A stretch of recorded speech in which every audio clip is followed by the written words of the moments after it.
Bonjour et bienvenue sur All About Aquaculture, tout sur l'aquaculture au profit de l'Afrique. Comme vous le savez, la farine de poisson coûte relativement cher et il y a beaucoup d'études qui sont menées à travers le monde pour remplacer la farine de poisson par d'autres sources de protéines, notamment des sources de protéines d'origine végétale comme le tourteau de soja et ainsi de suite, mais aussi des protéines d'origine animale.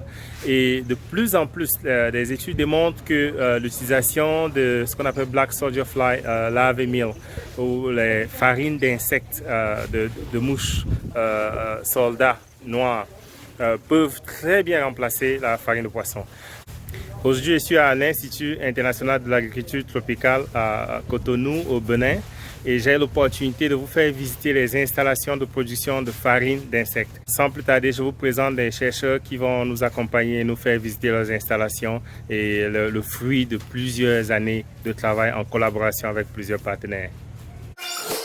Est-ce que vous pouvez vous présenter succinctement, s'il vous plaît? Oui, je suis le docteur Rousseau Djouaka, je suis entomologiste de formation et c'est dans le cadre de cette science qu'on appelle entomologie qu'on essaye de valoriser cette capacité, cette fonction que certains insectes ont.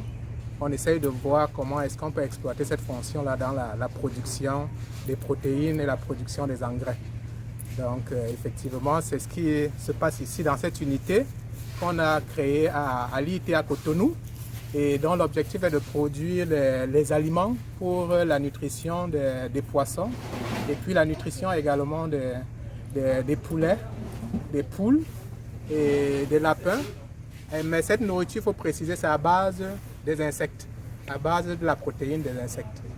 Et c'est un projet qu'on a commencé tout petitement, il y a de cela 5 ans. On s'est amusé à le faire à petite échelle. Puis maintenant, quand on a eu à acquérir beaucoup d'expertise, on a donc pensé qu'il fallait passer à l'échelle. Et donc actuellement, nous avons un système qui nous permet de produire 2 tonnes au moins de farine, de protéines à base d'insectes, de farine de protéines des insectes, l'insecte qu'on utilise, les BSF, par semaine. Merci. Donc, et là, on accueille également beaucoup de jeunes qu'on forme dans cette technologie-là, que vous allez visiter tout à l'heure.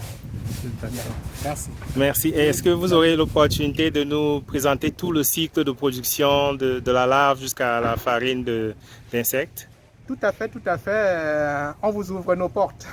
Et merci. On va le faire avec moi et puis également nos étudiants de master et de PhD qui sont en formation ici au centre de production des insectes de l'IITA. Bonjour, docteur Rodrigue. Moi, je suis docteur Adio Razak, agroéconomiste à l'IITA ici. Donc, je travaille avec le docteur Rousseau dans cette unité de recherche.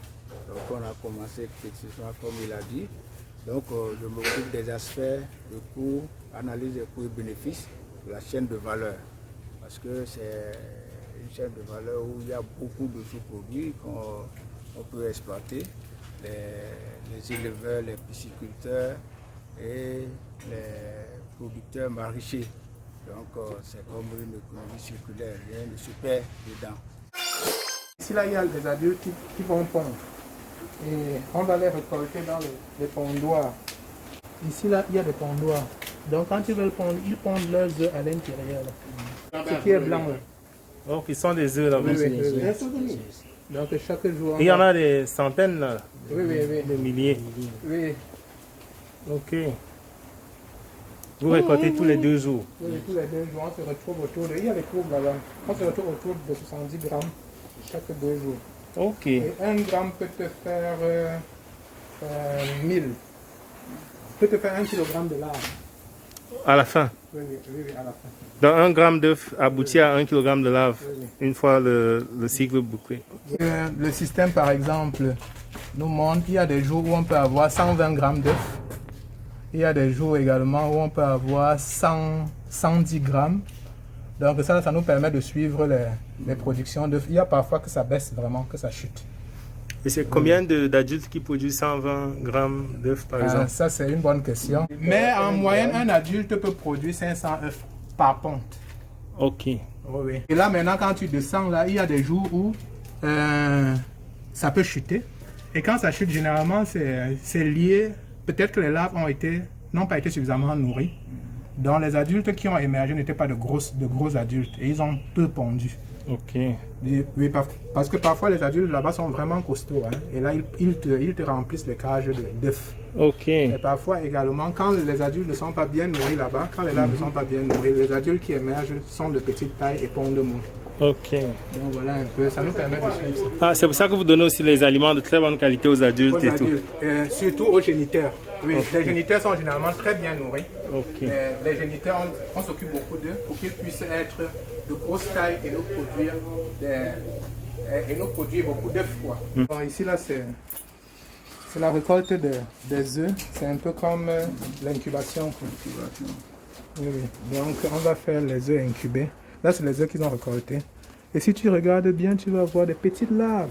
Et là, elles sont presque vides. Hein. C'est des coques vides, quoi. Donc ça, c'est après l'éclosion. Voilà, ça c'est après l'éclosion qui vont descendre là, et ils vont commencer à se nourrir sur ce substrat. Donc ça, c'est un peu comme la pépinière. Ok. Et c'est à base de maïs. Oui, oui. Oui, c'est la provence de maïs. Ok.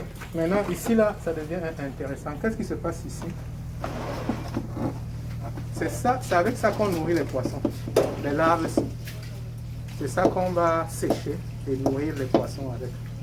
Donc, ce qui se passe, c'est que ici, là, il y a deux populations. Il y a ce qu'on appelle les géniteurs. Donc, il y a les géniteurs. Ce rôle-ci, là, cette étagère-là, on l'utilise pour les géniteurs. Et eux, là, ils sont nourris particulièrement bien. Aux géniteurs, on leur donne la provence de maïs. Ok. Alors qu'à ceux-ci, on leur donne la poubelle de la ville. Tout ce qui est poubelle, tout ce qui est organique, recyclable. Donc, celle-là joue un très grand rôle dans le recyclage des ordures. Et donc, ceux qui font santé environnementale et tout, celle-là aussi joue un très grand rôle. On peut utiliser ça pour recycler. Et quand ils vont donc atteindre un certain âge, c'est-à-dire à 13 jours, on récolte et on produit la protéine, on sèche. Okay. Et le cycle complet, c'est combien de la larve à l'adulte? On peut voir dans les un mois et demi ou plus. 1 mois et demi ou plus. Ah ok, voici les déchets de cuisine. Oui, oui, tout. Qui peuvent être recyclés. Et voilà, et ceux qui font le petit élevage à la maison, ils peuvent également utiliser leurs déchets, quoi. Donc à un moment, quand on fait... Donc tu vois là. Tous les déchets de cuisine, donc quand ils atteignent 15 jours, 13 jours, on récolte et maintenant on sèche. Et on utilise ça pour nourrir les poules et les poissons. Par contre, ceux-là, quand ils atteignent 13 jours, on les envoie plutôt à l'intérieur pour produire de nouveaux adultes qui stagnent là, quoi. C'est la récolte déjà. C'est ça maintenant qu'on va tuer et sécher. Et vous les tuez avec quoi? On les dans de l'eau chaude. Dans de l'eau chaude. Comme après 12 à 13 jours, on ramène tous les bacs là et on les pose sur le tamis et les larves vont tomber une par une. Et on va donc récolter. Et là maintenant, on va passer ça à de l'eau chaude. Les larves vont aller en surface. Et en fait, on a déjà le matériel, l'équipement et le staff qui nous permet de produire près de 2 tonnes. 2 tonnes par semaine. 2 tonnes par semaine de protéines. De produits déjà secs? Oui. 2 tonnes par semaine? Oui. Ça, c'est beau. Ça là, on peut le faire. Bon, mais on attend un marché, quelqu'un qui est vraiment intéressé quoi, pour actionner, parce qu'on ne peut pas produire et puis lui stocker.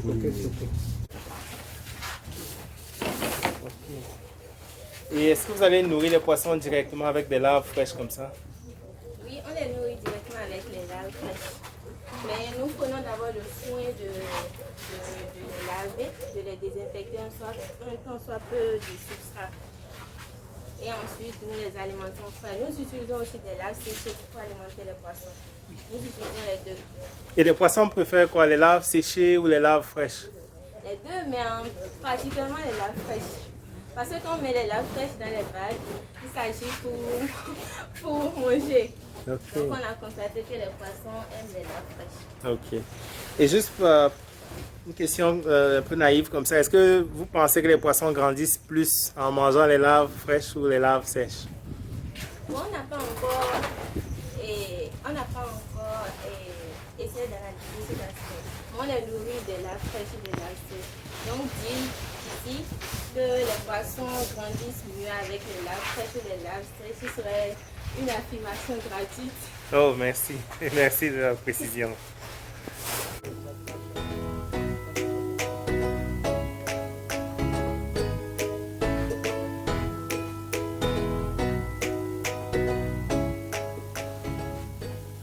Merci beaucoup pour votre temps et courage. Merci. À la prochaine. Donc, c'est un système de séchoir qu'on utilise. Ok, ce sont des laves déjà séchées. Oui, les laves séchées. Je vais Et déjà toucher. prêtes à utiliser. Et ça, c'est des protéines de très grande qualité. On peut maintenant incorporer ça dans toute formulation. Et là, on a la pelleteuse. Le produit, l'aliment pelleté. Donc, avec ça, là, voilà par exemple le prototype. Donc, on peut pelleter ça comme ça. Et produire directement l'aliment. Donc, on peut faire un pelletage brut, c'est-à-dire uniquement la protéine. Et maintenant, tu peux mélanger comme tu veux. Ou bien, on peut nous-mêmes préparer des formulations et on pellette, quoi.